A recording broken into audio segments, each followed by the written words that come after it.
May tatlong T na pinagkaloob ang Diyos sa atin.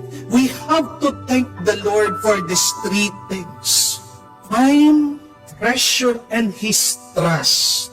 Time, our life here on earth. Treasure, kahit na paano mo sabihin na wala kang pera, meron pinagkaloob na kayamanan ang Diyos sa iyo. Meron pinagkaloob din na kakayahan ang Diyos sa iyo. Your talent. Kung gagamitin mo lang ang talento sa iyong buhay, kikita ka, magkakaroon ka ng kayamanan. Ang third is trust.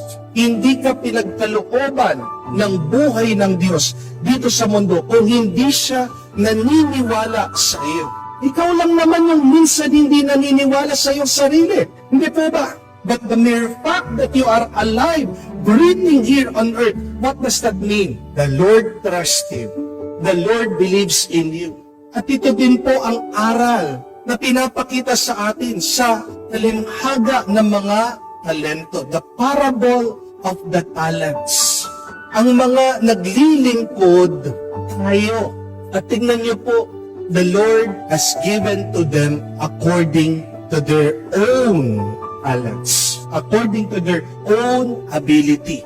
The good news is, kahit na yung isa, kakaunti, yung iba, marami, lahat pa rin sila pinagkalooban. And see the confidence, the trust, the Master believes on them. Naniniwala kung may-ari sa kanila. Pero sino ang nagtagumpay? Yung mga nagtrabaho at yung mga naniwala sa kanilang sarili. Yung isa, hindi kumita, ano ang naging problema? Dahil siya ay natakot. He did not trust himself. Natatakot siya, nangangamba siya na baka malugi daw siya. Natatakot siya na baka mawala ang talento. Tinago niya. Bakit? Ano pang problema niya?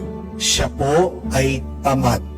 Those are the two things that could hinder our success and happiness in life. When you have fear in your life, and when you are lazy. Pero tandaan mo na naniniwala ang Diyos sa iyo. At araw-araw, pasalamatan mo yun.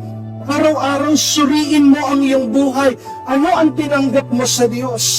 Because remember, my dear friends, when you begin with a blessing, you will end with a blessing. When you begin with a grace, you will end with a grace. Pero umpisahan mo sa takot ang buhay mo. Paano matatapos ang buhay mo kung hindi rin sa takot? Kung umpisahan mo ang buhay mo sa isang negatibong pag-iisip, paano matatapos ang iyong buhay? Sa isang negatibong karanasan. My dear friends, whatever you are experiencing now in your life, no matter how hard and difficult it is, nawawalan ka man ng pag-asa, nanghihina ka, napapagod ka, nasasaktan ka, gusto mo nang sumuko, nalulungkot ka, nadidepress ka, naliligo ka, nag-aalala ka, umpisahan mo palagi sa pasasalamat sa Diyos. Umpisahan mo na tignan ano ang tinanggap mo sa Diyos. Hindi pwede na wala kang grasya ngayon. Tatlong grasya ang hinahawakan mo. Ang tiwala ng Diyos sa iyo. Ang talento mo. Lalong-lalo na ang panahon mo. Ano ang ginagawa mo dito sa tatlong biyaya at grasya na tinanggap mo sa Diyos? All of us, my dear friends, have a 2.4 million in our lives every day. What is that? Our 24 hours in a day. Mayaman tayo. Mayaman tayo sa oras, mayaman tayo sa lakas, mayaman tayo sa tiwala ng Diyos.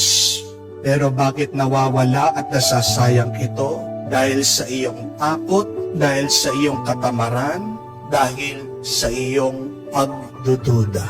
Alisin mo yan. Buksan mo ang iyong mata at makita mo na ikaw ay tunay na pinagpala. that God's grace is overflowing in you. Yan sana magpalakas ng iyong loob. Yan sana ang magbigay sa iyo ng pag-asa.